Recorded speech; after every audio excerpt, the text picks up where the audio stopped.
Oh, I'm pretty sure you can see Gab dragging everybody around the streets of Paris trying to find a fine Italian at the moment. It is, of course, the city that will host the Champions League final this weekend. Julian Laurens will be there for us. Jules still with us now. How come we're not there? Budgets? Budgets, I think. Yeah. Must try harder next year. I think so. I think so. Jules, a lot of discussion about the future of Neymar. L'Équipe saying that PSG would be more than happy to get rid of him over the summer, but finding a suitor is a completely different matter.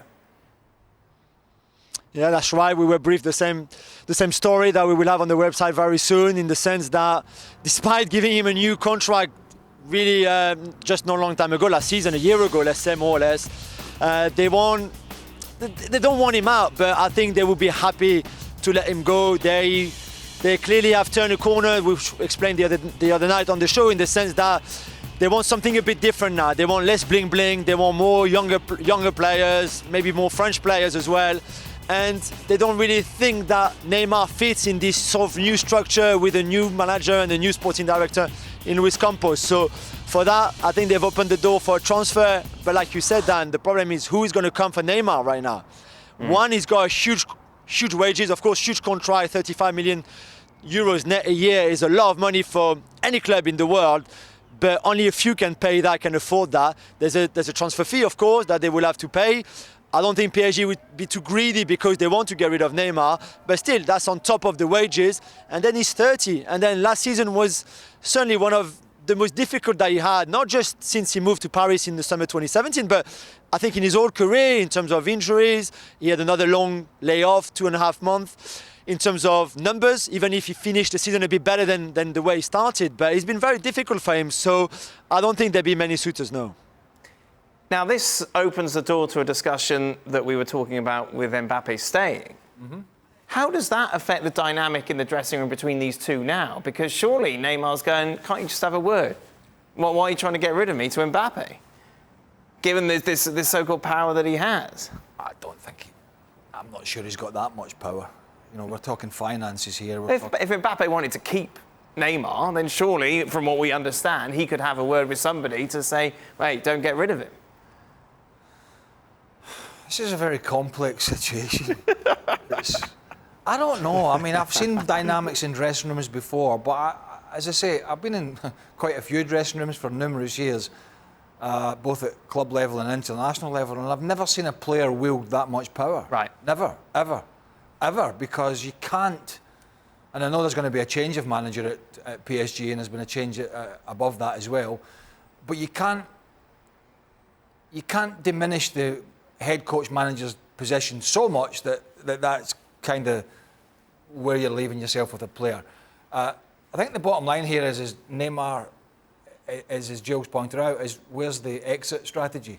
Where's that going to be? To who? To which big club? Because it's only going to be a big club that can pay those wages, otherwise he has to take a huge drop. That's probably not going to happen. But it's interesting that PSG, as Jules pointed out, are almost admitting that the Harlem Globetrotter sort of approach is just not. One, it's not working, and two, it's got no longevity. Right. So, but I don't know. I mean, I think he's going to be a hard egg to be able to chase out of there, isn't he, Neymar, for sure? But they give him the contract, so they're going to have to figure something out. But I get a feeling, why wouldn't he just sit tight? Why wouldn't he just sit tight unless he's got something else that comes up that's very appealing? Jules, we saw in that L'Équipe article talking about the relationship between Mbappe and Neymar. Of course, when he first arrived from Monaco, it looked like they were best buds. What's happened? No, I think they're still close, and I don't think, to go back to the discussion you just had with Greg, I don't think Kylian has any word to say about Neymar's future. I don't think it will be a problem if Neymar stays for Mbappe. I don't think it's a problem if Neymar leaves either.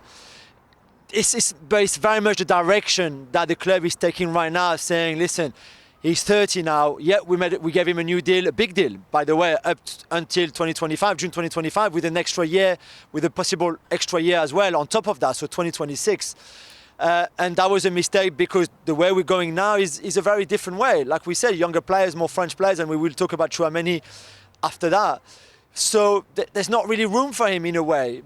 But the problem, as we said, is that I think they can be room just for one superstar now. Messi is the superstar of all. Of course, he's the greatest of all time. But this is towards the end of his career. Neymar is not near the end of his career. He's only 30, turned 30 in February. But there's clearly, certainly at the club, a feeling that, okay, Messi, of course, has one more year and he has to be there. And he would be the poster boy, of course. But Mbappe is the project. He's the face of the project. And they don't believe there's room for Neymar next to him, or with a second role, if you want, which, like you said, in 2017 was the other way around. Neymar was the big guy and Kylian the upcoming superstar in the second role. That has shifted massively. And I don't know. I think there's more in Neymar than what we've seen in the last 2 years, for example. Can he recover that form? Can he be again one of the best? I'm not sure. I think there's certainly more. And there's a World Cup to be played. And for him, the objective won't be anything more than being on top form for mid-November when he's going to join Brazil to go to Qatar. That's what he's got in mind now. And if you change club in the summer, that's going to be a bit difficult. You need to adapt again. That's why also he doesn't want to leave.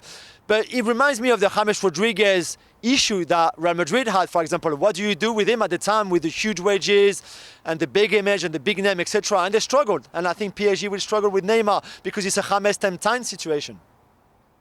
I think one of the things is with these scenarios, and I doubt this will happen here, but I have seen it happen.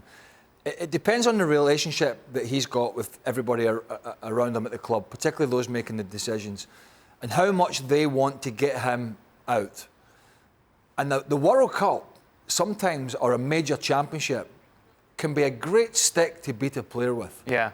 Now, it would be a huge financial hit, but if the relationship becomes untenable between player and club, they could sit him out for the whole period between the start of the season and the World Cup. And that's basically going to kibosh his World Cup. Now, that's strong arm tactics, but I have seen that before. It doesn't look to me as if we're anywhere near that stage. But I suppose when push comes to shove and it becomes a power battle with a World Cup around the corner as a player, you have to start making decisions. I doubt that will happen, but if PSG want to play some strong arm tactics, they can actually use this World Cup when less than 6 months into a season. Well, thank you very much for watching ESPN on YouTube. For more sports highlights and analysis, be sure to download the ESPN app. And for live streaming, premium content, and let's not forget as well, ESPN FC 7 days a week. Subscribe to ESPN+.